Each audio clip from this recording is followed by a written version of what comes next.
Hello, everyone. Thank you for joining me. This is another Black Conservative, and I am Ryan Clifton Bolin. Let's get right down to it. I have to do a video on this and cover this subject again because I think that this is a subject that really needs to be covered because words mean everything and rhetoric means everything.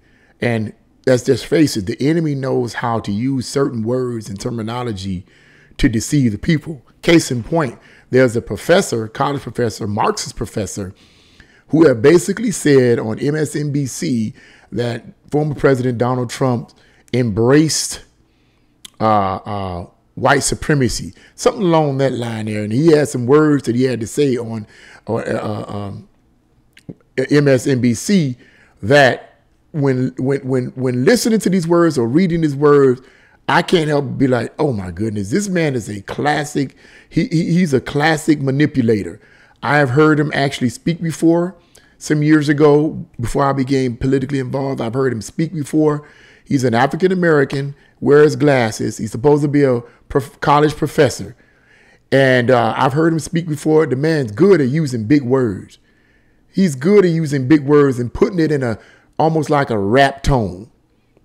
And the audience be clapping and yeah, whoa, whoa, man, you powerful. And, you know, but having looked back at the things he has said in the past and the things that he's said in this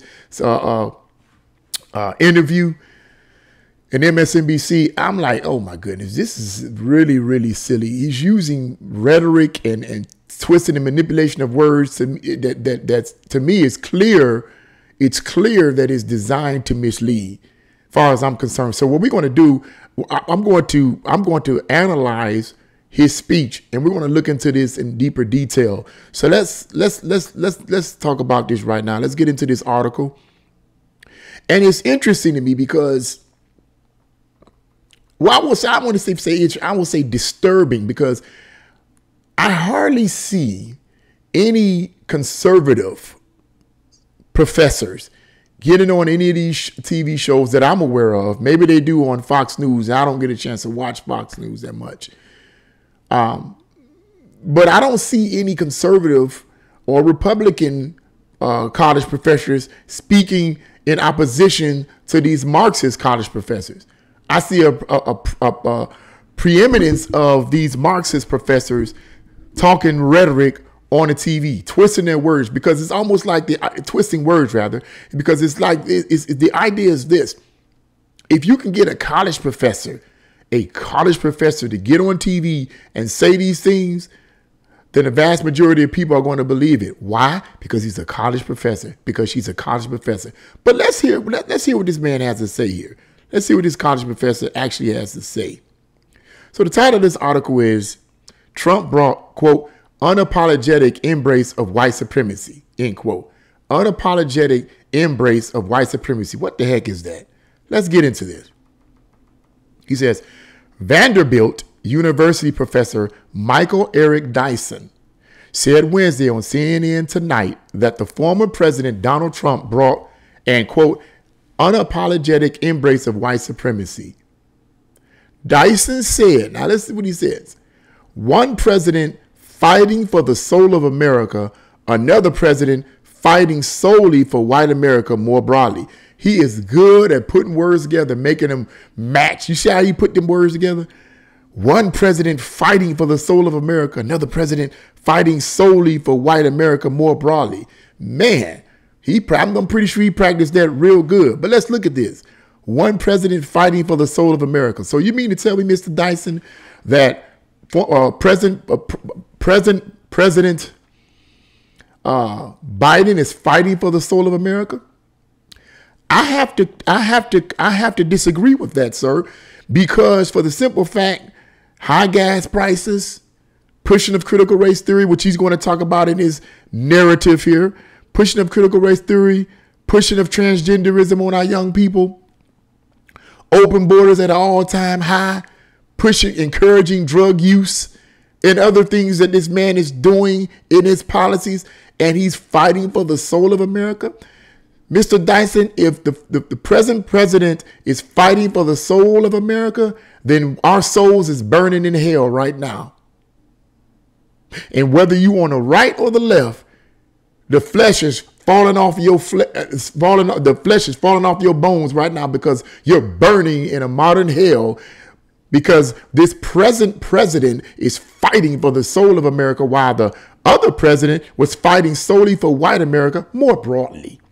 Define what that is, fighting solely for white America more broadly. In what ways was former President Trump fighting for white America? It's hard for me to embrace that on several fronts. Number one, he gave more money to predominantly black colleges than any of the other presidents. Even your boy, President Obama, gave more money to these predominantly black colleges than he did. He initiated, I forget what's called, the program where he was going to donate, I think, billions of dollars, give billions of dollars to, or empowerment zones. He called it empowerment zones. Of course, your boy Biden, who's fighting for the soul of America, stopped that. But President Trump, who is fighting solely for white America, okay, was going to give, I believe, billions of dollars in funds to black-owned businesses to empower them. But he's fighting solely for white America. During President Trump's administration, the black unemployment rate was at an all-time low in decades. But former President Trump was fighting solely for white America, while the president right now, President Biden, is fighting for the soul of America. Problem is, sir, that a lot of blacks simply don't want to work. I work at security downtown and they don't want to work. They quit the job just like that. Get $15 an hour to do nothing. But the president right now is fighting for the soul of America. Well, I'm tired of being burned, man. I'm telling you, that heat is on my skin hurting. But let's read further. We saw this in 45 under his presidency. We saw the resurgence of white supremacist thinking, the unashamed expression, unapologetic embrace of white supremacy. So let's look at this. We saw the resurgence of white supremacist thinking, the unashamed expression, unapologetic embrace of white supremacy. Let's hear what else he has to say. Guess what? Then autocracy, neo-fascism comes along. Most people don't even know what that is. Neo-fascism, and they don't even know what it is. How is it neo-fascist to fight for freedom of speech? How is it neo-fascist for blacks to have the lowest unemployment rate in history? How's that neo-fascist, sir? Give me some expressions of that. The greatest predictor for fascism in America is white supremacy. See, the left, all they can run with is white supremacy, white supremacy, white supremacy, white supremacy. This is all these Marxist professors can run with is white supremacy. To be quite frank with you, I think that there's a reason for that, because they've been brainwashed with Marxist ideology from the Frankfurt School Marxist professors that came to this country. Yes, I'm going back there. That came to this country in the 1930s, infiltrated our school systems, and began to teach Marxist ideology and spread this Marxist ideology to the school boards and the professionals and everyone else. And now all these college professors that are coming up, that have come up underneath that teaching, believe that everything is a black and white issue now. Everything is the oppressed and the oppressor. OK, so when you see black people not having money and unemployed, it's because white people discriminated against them. It's the most bogus, most ignorant thing in all of human history, in my opinion, or one of the most bogus and ignorant things in all of human history. Because the problem with that philosophy, sir, is that during the early 1900s, from the 20s into the 30s and even the 40s, black unemployment was at an all-time low. And blacks were rising up economically during that time. It wasn't until after the 60s when your boy, what was his name? Lyndon Johnson initiated the Great Society Welfare Program in an attempt to supposedly fight poverty, that poverty actually went up among black people. The level of education went down among black people, and poverty went up and unemployment went up among black people. Gee, I wonder why. That's the party that you represent, Mr. Dyson, sir. But let's read on. The greatest predictor for fascism in America is white supremacy. What is when black people are written out of their history and I don't know what he's saying. What is when black people are written out of their history and narrative? It sounds like a question, but there's no question mark there. This angst about CRT. We know this has really blown up. Yes, it's blown up, sir. But listen to what he says. Listen to what he says here, y'all. 2 years ago, people didn't even know what CRT was. The reason why people didn't know what CRT or critical race theory was 2 years ago, according to what you said, sir, the reason why they didn't know is because the mainstream media that you represent and where you spread your rhetoric doesn't talk about it. And when they do, they twist it. Critical race theory teaches that all white people are inherently racist simply because they're white, and that all blacks and other minorities, blacks in particular, are oppressed by the white man, and there's nothing that they can do about it. And they need basically the government, liberal government by the way, to come in and help them with their plight. That's what critical race theory teaches. Okay? People know it more now than they did then because we have what is called alternative news sources. Sources like my own and a myriad of other conservative news sources or open-minded news sources that tells people the other side of the spectrum. And I think that's the reason why they know now, sir. Let's continue on. We're looking at the wrong RT. CRT, critical race theory, versus WRT, white replacement theory. The truth is, in this country, deeply entrenched in the bowels of this nation, is the belief that whiteness is rightness. Now, I'm saying it like this because that's the way he talks. He talks real poetic, almost like he's rhyming.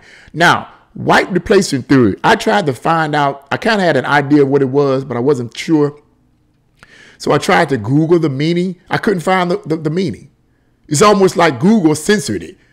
So correct me in the comment box if I'm wrong about this. But I believe that white replacement theory is the idea of white supremacists who fear that minority groups, and blacks in particular, are going to replace them as the superior race in the world and in this country. Correct me if I'm wrong in the comment box below. But I'm pretty sure I'm close to that. So that's the whole idea of white replacement theory, this idea that white supremacists fear that blacks and other minorities are going to be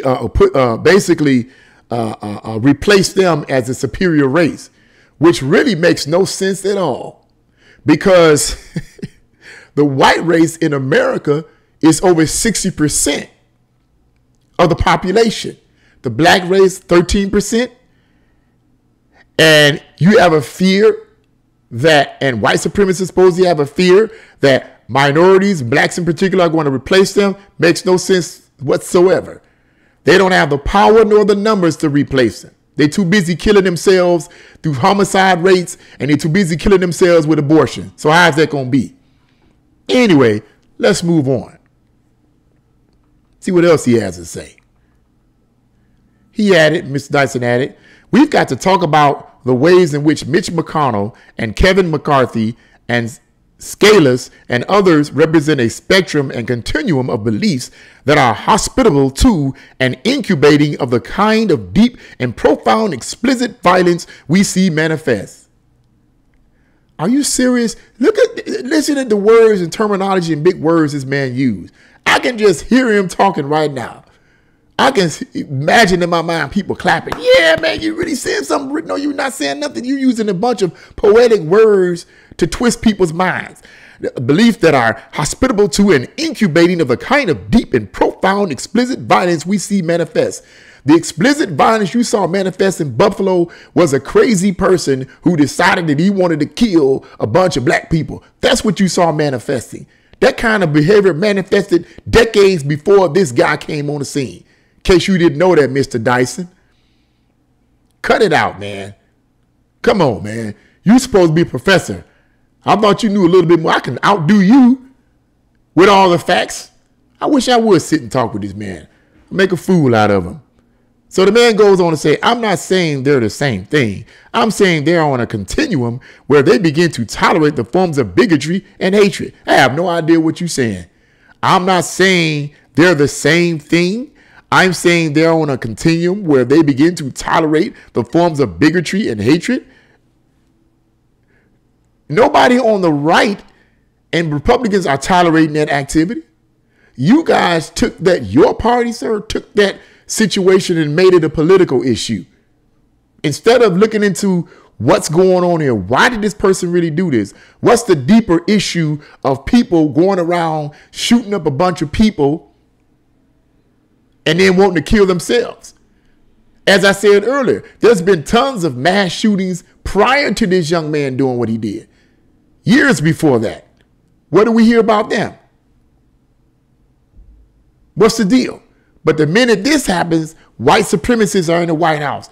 Conservatives are white supremacists. The Republicans are white supremacists. That's a bunch of nonsense. It's just a way to attack conservatives, attack Republicans, to kind of mess up the midterms for November. But I don't think people are that stupid. That's the end of that nonsense.